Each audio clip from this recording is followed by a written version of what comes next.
In today's video, we have several different topics relating to politics and how it could tie in or is tying in with that of SafeMoon. And I want to start off with this post here first. This is from the CEO John Caroni over on Twitter, where he posted saying, "Excited to be in Washington, D.C. today to meet with members of Congress about the current crypto climate and how we can create a thriving blockchain industry right here in the United States. Hashtag SafeMoon Army, SafeMoon on the Hill." And with this, do keep in mind that I am seeing other people reporting that John Caroni went to sort of a general admission. I don't have any full confirmations on this that I could find. If anyone has any more detailed information on that to verify that, by all means let me know. But the fact that John Caroni is in Washington, D.C., in a location where there are members of Congress, presents an opportunity where there could be discussions to be had. SafeMoon Spidey had pointed out that there is a live stream going on. This is the Bitcoin Policy Summit. And originally the suspicion was that John Caroni could be attending this. Based on his next post from SafeMoon Spidey, he says, "I have been made aware that John is at a different blockchain event in Washington, D.C. and isn't at the Bitcoin Policy Summit, so I stopped watching. Hopefully we will get more info on what John is attending in the coming days." Now I will say this though.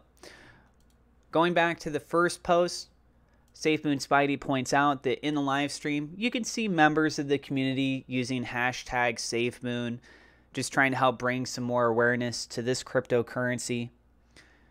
But regardless, we are seeing politicians getting more and more involved in the discussions of how to handle cryptocurrencies, what they should regulate, what they should not regulate. And what we've been hearing from John Caroni is that they are trying to be in compliance with them trying to launch an exchange, the card, the blockchain, their current cryptocurrency that they already have. There's a lot of things that definitely raises questions of what is the law or laws, what are the laws on these kinds of things. And I also want to point out that Gary Gensler, who is the SEC chair, that's the Securities and Exchange Commission chair, it doesn't seem like he's doing a very good job. Maybe some people, I'm sure there are people that are going to argue with me on this. But if you're watching my video, you're a supporter of crypto, if you know anything about Gary Gensler, the odds are you're definitely, the odds are you're more than likely, I shouldn't be saying definitely on these things. You're more than likely siding with me on this stuff. Geez, why am I having such a hard time talking right now? Gary Gensler has been going after XRP. Makes it sound like he's going after Ethereum now, even trying to identify that potentially as a security. But there's no real clarification on how these things are being laid out. And because of how obscure that is, seems like the SEC is just going absolutely crazy after everything. In fact, Coinbase is now suing the SEC. This could potentially have a big impact on a variety of cryptocurrencies, including SafeMoon. So, of course, this stuff is concerning. SafeMoon is a cryptocurrency, and if they do regulations and changes in the United States, it would have a potential huge impact on what SafeMoon is, where it can be traded, etc. And also, we have Bitcoin Magazine. They pointed out here about the industry leaders in the Bitcoin Summit in DC. I don't know if John maybe is going to have time to swing by this. I'm not sure what other event it is that he'd be attending. The timing for this in DC seems like it matches up really well, but it's not unheard of that they have multiple events and meetings going on at various locations. Now, another bit of information for you guys. This is very important.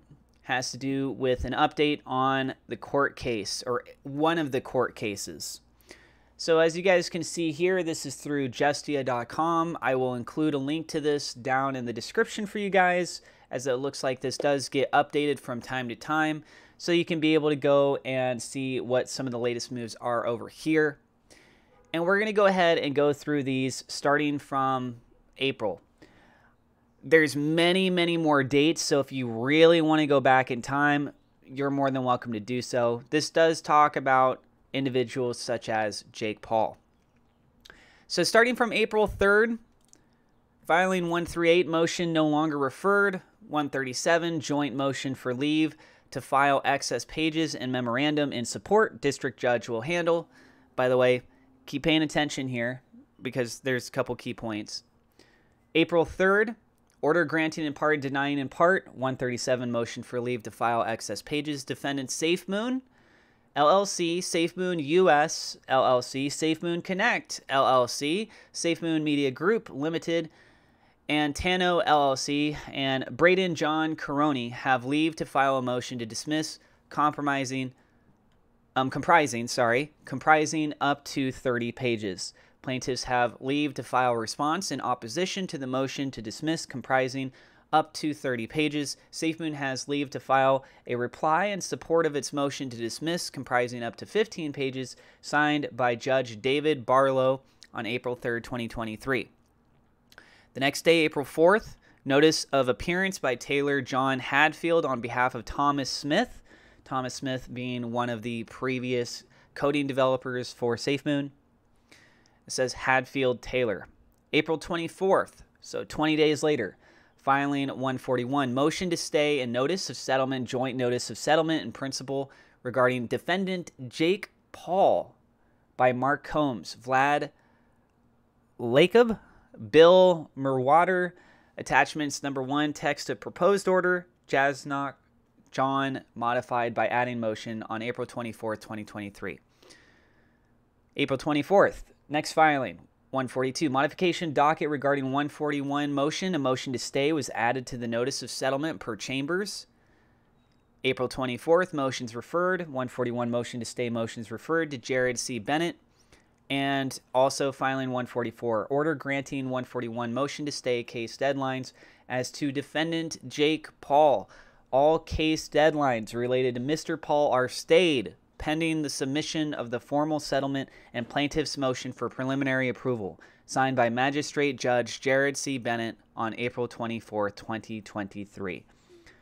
So as you guys can see, there's more detailed information, pertains also to Jake Paul. Jake Paul being associated with the lawsuit in regards to essentially like a payment.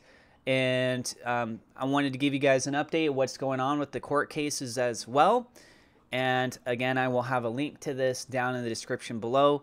So if there is anything else that comes up within the next several days, before the end of the month, or from that point onward, you guys can be able to refer to this.